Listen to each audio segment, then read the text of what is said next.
Hey folks, we're back with Brother Ed's Freedomcaster here, and we've done all our wet sanding, and you can see that we still have quite the shine on it because we wet sanded it out to 10,000 grit. But what you may not understand is it's still extremely dull, and compared to what was really lying under there in the clear. So now we're going to move on into buffing. So we got our McGuire's here, and we're going to go ahead, if it wants to come out, then we're going to go ahead and, wow, it does not want to come out of here. Here we go.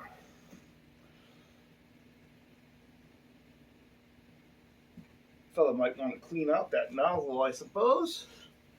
Anyway, so we've got our buffing compound here, and we're just going to go ahead and dab it across different places on the guitar, and we're going to start by hand.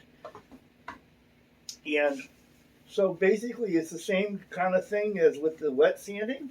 You're doing your circles, and we're going to start to bring out that shine, and we're just going to keep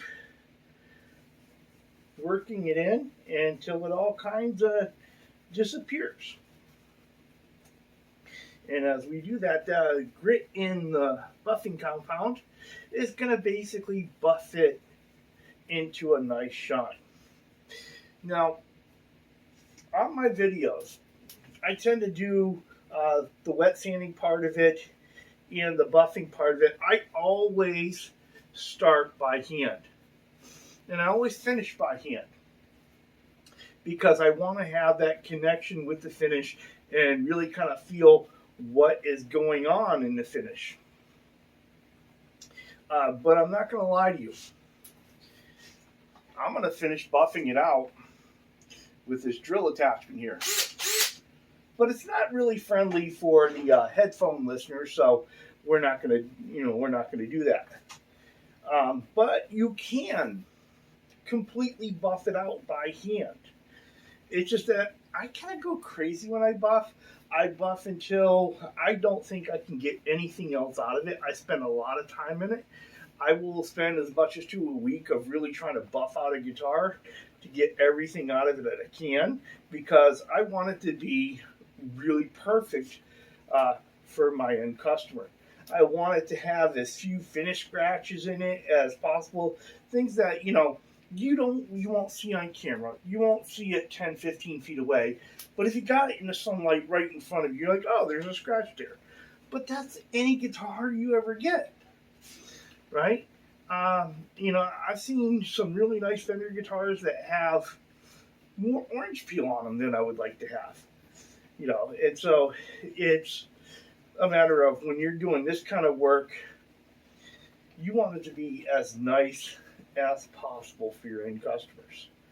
And things that you see in it as the craftsman that you're like, this is unacceptable, the end user may not ever see, but you know it's there. So you want to really kind of work and get it all out, because you want to provide that thing that's as perfect for that person as possible.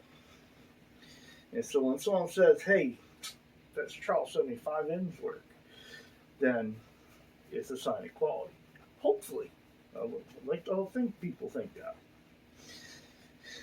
And you can see, I have not been buffing this for very long.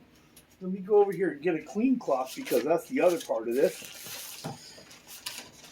But I haven't been buffing on this for very long at all.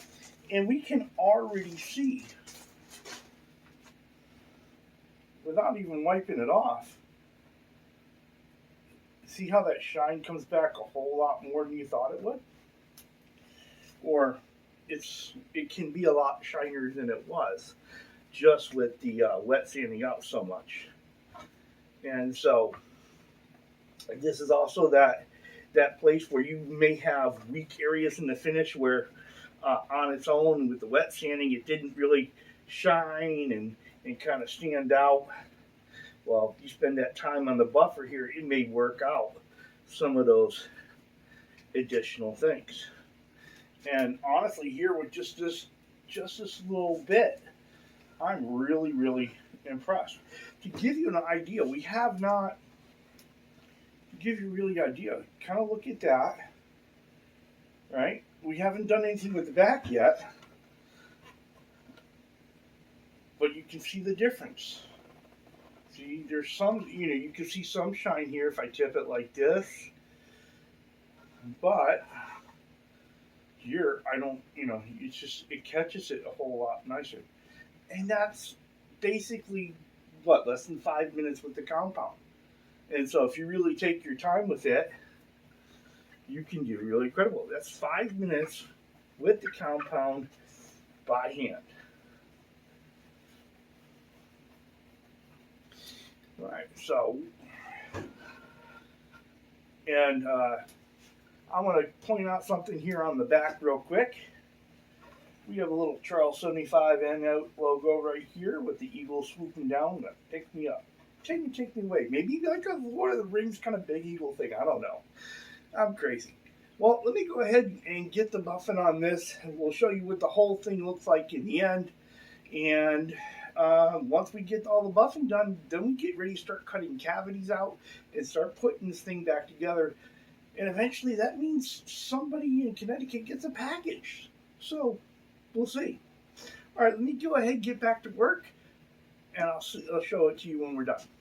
We're back with Brother Ed's Freedomcaster. As you can see, it's completely buffed out. While we started it by hand and we finished it by hand, in between there was a whole lot of buffing with the drill attachment. And so not a completely hand process, and it never is. It would just take forever and a day and then some. But you can see we have the results we were looking for. Look at the gloss on this finish. It is maybe one of the best finishes I've had so far. Very few fine scratches. While this guitar is not perfect in any way, shape, or form, it is certainly a piece of work that I am very proud of. And I think Ed is just really going to super enjoy when he gets it. So, you know what that all means. The next thing for this is cutting out all the cavities and putting in our electronics, putting this thing back together, and then shipping it off to Brother Ed in Connecticut. So, until next time, enjoy your guitar journey, and thank you for being part of mine.